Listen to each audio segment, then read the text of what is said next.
आज की कहानी का शीर्षक है रामपुर। गांव का नाम था रामपुर।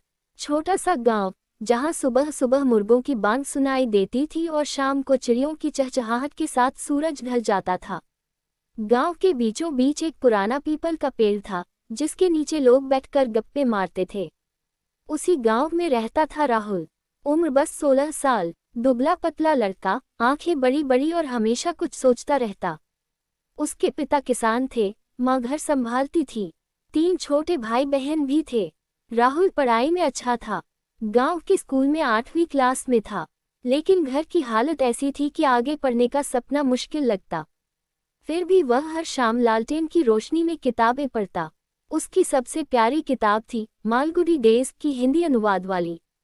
उसमें एक स्कूल का मास्टर और उसके शरारती छात्रों की कहानियां थीं।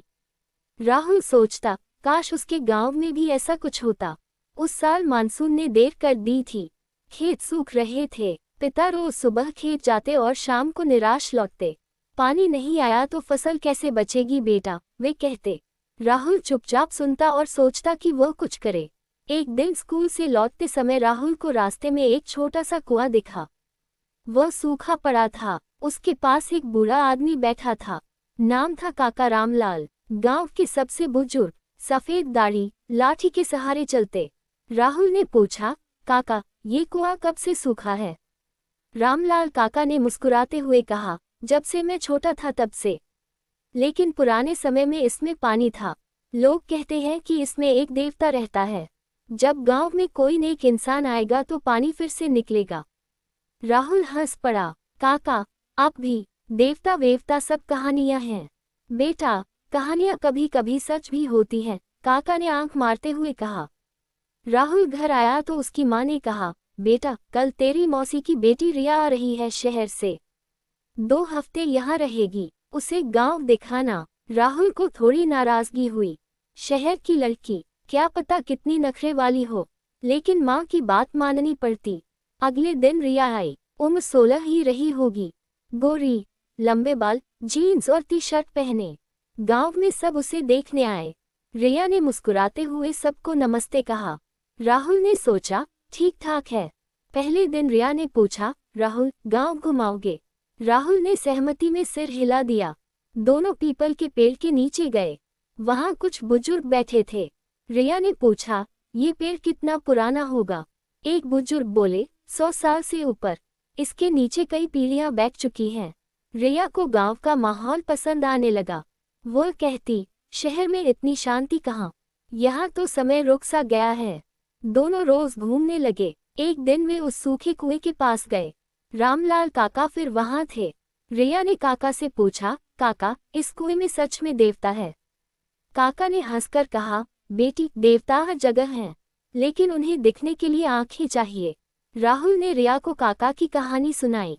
रिया ने कहा, चलो हम इस कुएं को साफ करें, शायद पानी निकल आए। राहुल ने हंसते हुए कहा, पागल हो क्या, ये सूखा कुआं है। लेकिन रिया जिद्दी थी। अगले दिन दोनों ने बाल्टी, कुदाल और रस्सी लेकर कुएं के पास पहुंच गए।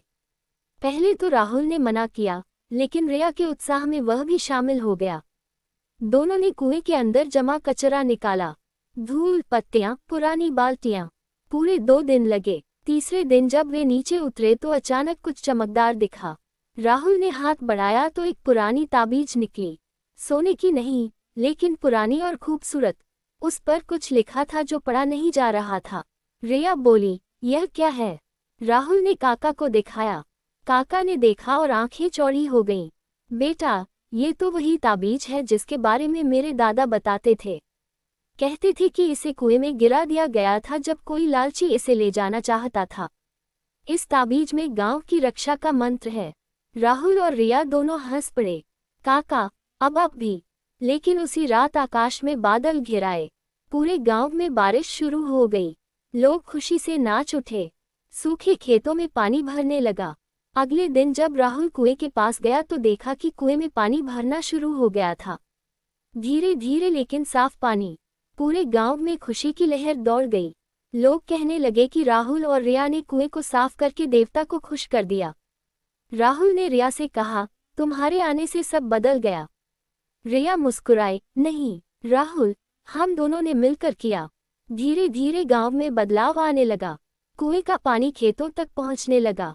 लोग मिलकर नहर बनाने लगे। राहुल ने स्कूल में एक छोटा सा क्लब बनाया जिसमें बच्चे गांव की सफाई और पानी बचाने के बारे में सीखते। रिया शहर लौटने से पहले बोली, राहुल, मैं अगले साल फिर आऊंगी और इस बार अपने स्कूल के दोस्तों को भी लाऊंगी। हम मिलकर गांव को और बेहतर बनाएंगे। राहुल ने सिर हिलाया। उसके मन में एक नई उम्मीद जगी थी। राहुल की जिंदगी में ये घटना एक मोड़ बन गई। कुएं में पानी आने के बाद गांव वाले उसे और रिया को कुएं के देवता के बच्चे कहने लगे। राहुल को ये नाम पसंद नहीं था लेकिन वह चुप रहता। स्कूल में उसके दोस्त चिढ़ाते, अरे देवता के बच्चे, आज बारिश करवा दे। राहुल हंस देता, लेकिन अंदर से वह जानता था कि यह सब संयोग था। या था। मानसून के बाद फसल अच्छी हुई। पिता के चेहरे पर मुस्कान लौट आई। माँ ने राहुल को गले लगाकर कहा, बेटा, तूने गांव का भला कर दिया। राहुल ने कहा, माँ, मैंने तो बस कचरा साफ किया। बारिश तो भगवान ने की। माँ मुस्कुराई, भगवान इंसान के हाथों से ही काम करवाता है बेटा। रिया शहर लौट गई थी, लेकिन हर हफ्ते फोन पर बात होती। रिया कहती, राहुल, तुम्हारे गांव की याद आती है। वह शांति, वो हरी भरी खेतियां। शहर में सब जल्दी जल्दी में है। राहुल कहता, तो आ जाओ ना। रिया हंसती, अभी नहीं, लेकिन वादा है, अगले साल गर्मियों में आऊंगी। उस साल सर्दियों में गांव में एक नया मेहमान आया। नाम था अमित। शहर से आया हुआ इंजीनियर। सरकार की तरफ से पानी की योजना देखने आया था। उसने कुएं देखा और बोला, ये तो बहुत पुराना है, हम इसे और गहरा करके पक्का बना सकते हैं। गांव वालों ने मिलकर फैसला किया कि अमित की मदद लेंगे। राहुल भी शामिल हो गया। स्कूल के बाद वह अमित के साथ काम करता। अमित ने बताया कि कैसे सोलर पंप लगाए जा सकते हैं, कैसे ड्रिप इरिगेशन से पानी बचाया जा सकता है। राहुल को ये सब बहुत पसंद आया। वह सोचने लगा कि पढ़ाई पूरी करके वह भी कुछ ऐसा ही करे, गांव के लिए काम करे। एक शाम अमित ने राहुल से पूछा, तुम आगे क्या बनना चाहते हो? राहुल ने कहा, मुझे नहीं पता, लेकिन गांव को बेहतर देखना चाहता हूँ। अमित मुस्कुराया, तो इंजीनियरिंग पढ़ो या एग्रीकल्चर, दोनों में से कुछ। राहुल के मन में सपना पक्का होने लगा। वसंत का मौसम आया, फूल खिले, हवा में खुशबू। रिया फिर आए, इस बार अपने दो दोस्तों के साथ, प्रिया और रोहन। दोनों शहर के स्कूल में पढ़ते थे। रिया ने कहा, राहुल, हमने सोचा कि गांव में एक छोटा सा कैंप लगाएं। बच्चों को पढ़ाएं, खेलें और पर्यावरण के बारे में बताएं। राहुल खुश हुआ। पीपल के पेड़ के नीचे उन्होंने एक छोटा सा तंबू लगाया। गांव के बच्चे इकट्ठा हुए। रिया कहानियां सुनाती, प्रिया चित्र बनाना सिखाती, रोहन खेल खिलाता। राहुल गांव की कहानियां बताता, कुएं की, पीपल की, पुरानी फसलों की। एक दिन एक छोटी बच्ची ने पूछा, दीदी, क्या हम भी शहर जा सकते हैं? रिया ने कहा, हाँ, लेकिन गांव को छोड़कर नहीं, दोनों को अच्छा बनाना है। कैंप के आखिरी दिन पूरे गांव ने मिलकर एक छोटा सा उत्सव मनाया। नाच गाना, खाना पीना। रामलाल काका ने पुरानी कहानी सुनाई, कैसे गांव में एक बार सूखा पड़ा था और एक लड़के ने नदी से पानी लाकर गांव बचाया था। सबने तालियां बजाईं। राहुल ने देखा कि रिया उसे देख रही थी। उसकी आंखों में कुछ था दोस्ती से ऊपर का, लेकिन दोनों ने कुछ नहीं कहा, बस मुस्कुराए। समय बीतता गया। राहुल ने 10वीं पास की। अच्छे नंबर आए। पिता ने कहा, बेटा, अब शहर जाकर पढ़, हम संभाल लेंगे। राहुल ने कहा, पिताजी, मैं गांव के पास ही कॉलेज जाऊंगा, ताकि आता जाता रहूं। पिता गर्व से देखते रहे। रिया ने भी 12वीं पास की। वह इंजीनियरिंग करने जा रही थी।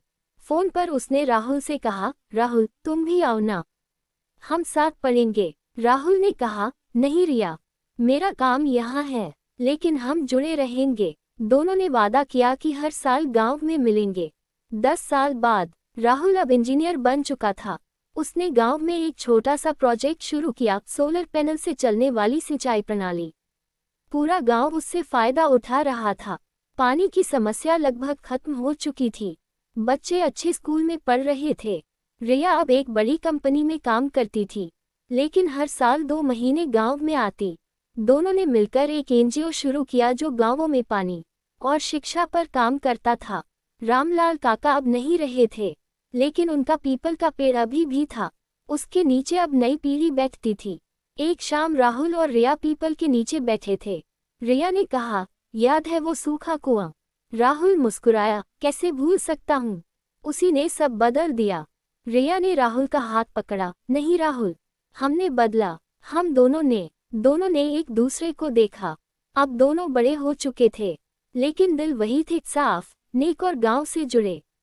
गांव में शाम ढल रही थी, सूरज लाल हो रहा था, दूर खेतों में हरी फसल लहरा रही थी, कुएं से पानी की आवाज आ रही थी, बच्चे खेल रहे थे, मुर्गे बांध दे रहे थे।